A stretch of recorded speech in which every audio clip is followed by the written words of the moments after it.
Bueno, con una serie de videos vamos a empezar a tratar de aclarar algunas dudas eh, que se repiten en los clientes, sobre todo lo que se relaciona con el proceso de la financiación, de cómo tener un préstamo, qué tipo de préstamo, qué es una precalificación, qué es un pre-approval y conceptos similares que no necesariamente el cliente tiene que saber cómo funciona el proceso y qué es cada cosa, y muy comúnmente genera confusiones.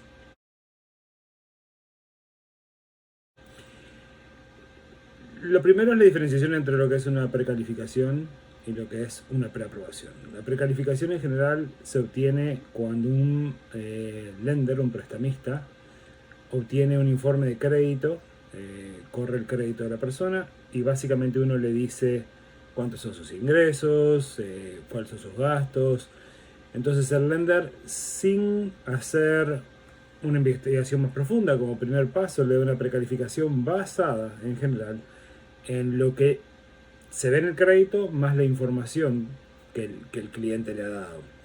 Esa información después obviamente se tiene que sustanciar y tiene que ser enviada al lender para que sea confirmado para seguir para adelante en el proceso.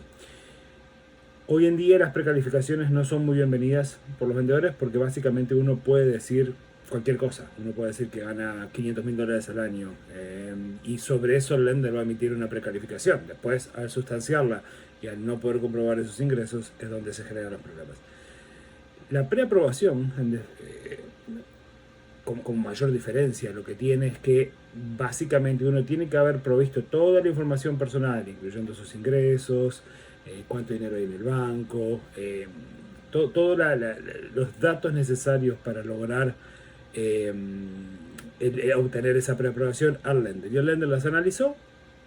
Muchas veces el lender va a ingresar esos datos en lo que se llama DU o DU, que es Desktop Underwriting, y es un sistema de underwriting automático, donde si el sistema lo toma en general es un buen signo para el lender de que ese préstamo va a funcionar. Entonces, la preaprobación siempre va a ser mucho más sólida de lo que es una precalificación, y la mayoría de los vendedores, de los sellers, hoy están pidiendo que se envíen las ofertas con una preaprobación y no con una precalificación.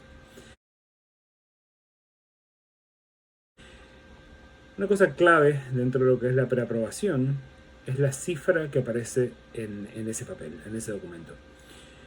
Yo tengo muchos compradores que vienen a mí y me dicen, bueno, yo tengo mi preaprobación dice hasta $250,000, por decir algo.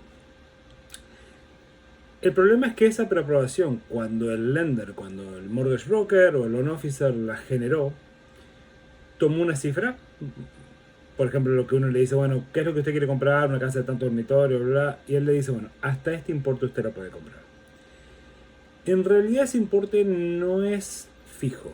Eh, sí demarca cuánto es aproximadamente lo que podría comprar el comprador, pero basado en ciertos datos estimados que el lender, tanto el mortgage broker o el loan officer, pusieron en el sistema para llegar a un determinado pago mensual. Entonces, cuando nosotros nos dicen, bueno, usted puede comprar hasta $250,000, el prestamista, el lender, puso en el sistema una cierta cantidad de precio de compra, una cierta cantidad de taxes por mes, una cierta cantidad de asociación y una cierta cantidad de homeowners insurance. Después está el factor de lo que es el mortgage insurance, que es separado y lo vamos a manejar más adelante. Entonces, esos 250 en realidad se refieren a cuánto es un pago mensual, estimado también, que lo que sería lo que el comprador puede cubrir, ¿verdad? Ustedes tienen que recordar lo siguiente: cuando ustedes los preaprueban, el mortgage broker va a mirar cuánto es lo que ustedes pueden pagar mensualmente. Basado en eso, se extrapola a cuánto es aproximadamente lo que ustedes pueden comprar. Ahora, si yo tomo dos casas, por ejemplo, una casa, tengo una preaprobación a $250,000 y tengo una casa a $260,000, pero que de impuestos, de asociación o de homeowners insurance paga menos de lo que pagaba la casa que tomó como ejemplo el lender para calcular cuánto ustedes podían pagar por mes, probablemente ustedes sigan calificando para la casa de 260, más allá que la preaprobación diga 250. ¿Por qué? Porque el número mensual que ustedes pueden pagar sigue estando dentro del rango de lo que el lender dice que ustedes pueden pagar. La única condición a esto es que hay que tener el dinero suficiente para la entrega, para el down payment, correspondiente a $260.000. Que este también es un factor importante. Muchas veces nuestra preaprobación está basada en cuánto dinero tenemos en la cuenta bancaria. Por ejemplo, para un préstamo FHA, en general es el 3,5% del valor de la propiedad. Si la propiedad costase $200.000, por lo menos tenemos que tener $7.000. Si la persona tiene $7.000 en la cuenta bancaria, no le voy a poder vender una propiedad que cuesta $210.000 porque nos falta dinero para el down payment. Pero si el dinero está disponible, existe una cierta flexibilidad en lo que es los pre-approvals. Yo tengo una cliente en particular que ella mira propiedades, me manda, yo le envío propiedades, pero siempre está la duda de si la propiedad ella va a calificar o no. Y ella me ha preguntado más de una oportunidad, bueno, ¿cuál es la cifra por la cual yo estoy preaprobada? La cifra anda entre los $220.000, los $215.000, los $210.000, o capaz que un poco más, o capaz que un poco menos. Depende específicamente de la propiedad que ella vaya a comprar.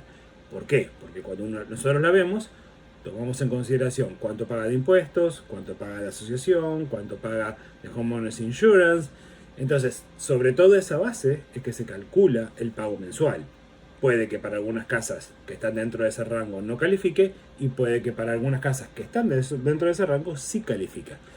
Y esto es confuso, no siempre el cliente lo entiende. ¿Por qué si yo le muestro una casa de 220 y califica, y él de repente encuentra otra y me la manda, no califica para esa casa? Bueno, se basa en los costos asociados con tener una propiedad. No solamente es el precio de compra, sino cuánto esa propiedad va a pagar de impuestos, de seguro de la casa y todo lo que es asociado con el home ownership. Con respecto a lo que es el mortgage insurance, ustedes tienen que calcular siempre que FHA lo va a tener, es fijo, es un costo más que tenemos dentro del proceso de compra de la propiedad, pero a su vez FHA es de los préstamos más flexibles. En el rango de flexibilidad, probablemente tengamos VA, los préstamos para veteranos, siendo los más flexibles, que aceptan los créditos más bajos. Después tenemos FHA, requiriendo un 3,5% de down payment, pero es bastante flexible, tanto en lo que es el crédito, se puede arrancar en los 580 puntos, y lo que es también el DTI, ¿no? Que es el Debt to Income Ratio, o sea, cuánto es la proporción entre lo que ustedes les ingresa y gastan. Y cuando digo gastan, son gastos reflejados en su crédito. Entonces, por ejemplo, al lender no le importa cuánto ustedes gastan en comida, cuánto ustedes gastan en teléfono. A él le importa básicamente qué es lo que se refleja en su crédito como pagos. Entonces ahí puede estar pagos de carro, tarjetas de crédito, préstamos estudiantiles y todo lo relacionado a crédito establecido que figura en el crédito. Pero FHA es muy flexible en ese sentido. Después están los préstamos convencionales. Hay una versión de préstamo convencional, esa es mi perra, que acepta hasta el 3% de down payment, y después tenemos el 5% normalmente para un préstamo convencional, que eso nos da también un poco más de flexibilidad en lo que es el mortgage insurance. El mortgage insurance en los préstamos convencionales está atado a cuán bueno o no es el crédito de la persona. Sin embargo, en FHA es un cargo fijo, no importa cuál es el crédito que uno tiene, es un porcentaje que se calcula y va fijo al préstamo. Y después están los préstamos USDA, que son los préstamos del Departamento de Agricultura, 100% de financiación, préstamos complicados, son un poquito más restringidos, porque también no solo están lo que es la parte del cliente en sí, sino de la propiedad, no puede ser cualquier propiedad, entonces es un poquito tricky en ese sentido. Pero bueno, ahí tienen una base rápida de cómo funciona el proceso de precalificación, de preaprobación, cuáles son sus diferencias y por qué a veces uno les dice esta propiedad sí la pueden comprar y cuesta dentro del rango que ustedes quieran. A veces les dice una que está dentro del rango, esta no la pueden comprar, y de repente uno se sale del rango, sube un poquito más el valor y le dice, esta también la puede comprar. Cualquier cosa me mandan un mensaje, me llaman, estoy a las órdenes para lo que precise.